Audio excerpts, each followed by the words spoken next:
because I knew what they were going to teach me. And when they struggled, they always would call me aside. So, Ramanep, so what do you think? That's my maiden name, by the way, Ramanep. So what do you think about the sum? Where are we struggling?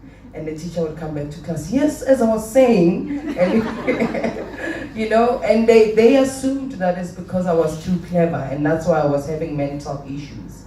And I didn't know what I assumed of myself, but I was getting conflicting messages because at church I was demonic possessed.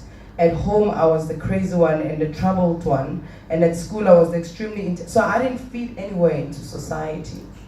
So again, just because you don't believe in it doesn't mean it doesn't exist. Because remember, at the time, I had nothing, I believed in nothing that had to do with the spirit world of ancestors and callings and sangomas and muti and medicine and all sorts of things. And I come from, you know, a background that anything else that was associated with it was not for me to associate and affiliate with. I wanted to be an educated young black person making it and not become a statistic. And being a Sangoma was not part of my plans because it felt like I was going to fall through the cracks and become a statistic. But this is a belief system that we have been taught about anything that has to do with who we are, and we can't run away from that truth. So fast forward to 2010, I took a group of business leaders to VETS, the Origin Center. Has anybody been to VETS? It's a place to visit. I hope that scientists still exist in the center because he was my catalyst. Because I spent 6 months in a mental institution diagnosed with temporal lobe epilepsy because I was seeing things and hearing things. And it was the nearest diagnosis I could be given because they couldn't find anything chemically in balance in my brain. But I kept on seeing and hearing things. And when I was speaking to psychiatrists and psychologists, I sounded very well sane. But when I went out into the world, I acted out differently. And there was no book that was written about what are the other alternatives if somebody is behaving in such manner, but what we have been taught does not subscribe, you know? So the scientists, as I was taking this group of people, we were talking about business innovation. It was with Liberty Life, and you know, what does it mean to innovate in 2010? Because same old ways of doing things sometimes they expire as things change and things evolve. As we know, the only thing that's constant is change.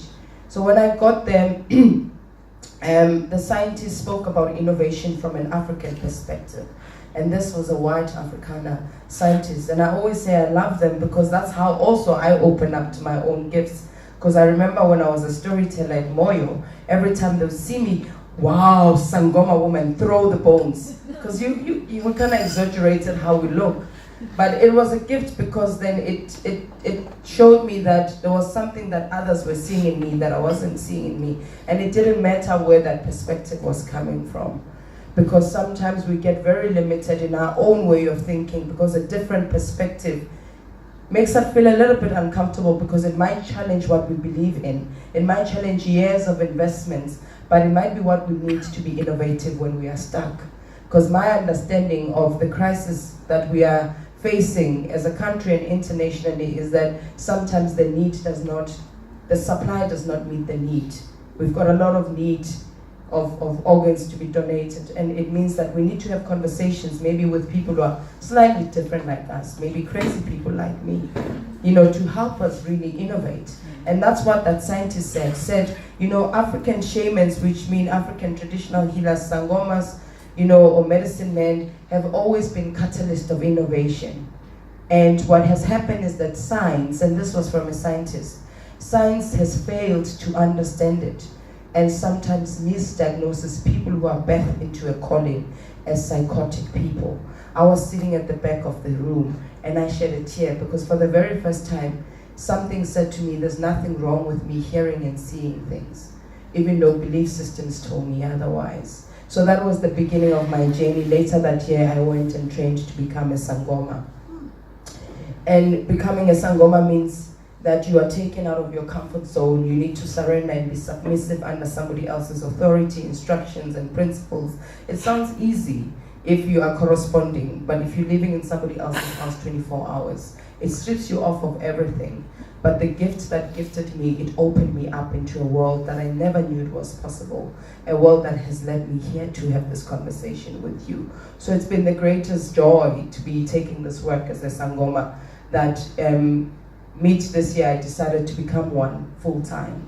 And for me, what it means is that I practice, so I see patients daily, those who have lost loved ones, those who have chronic illnesses, those who are in dialysis and are requiring, kidney transplants. But it also means that I go out and I teach and try to reawaken people to different perspectives and say, from this side of the room, what is it that we're not seeing that maybe if we see it, it can get us to where we need to be going to.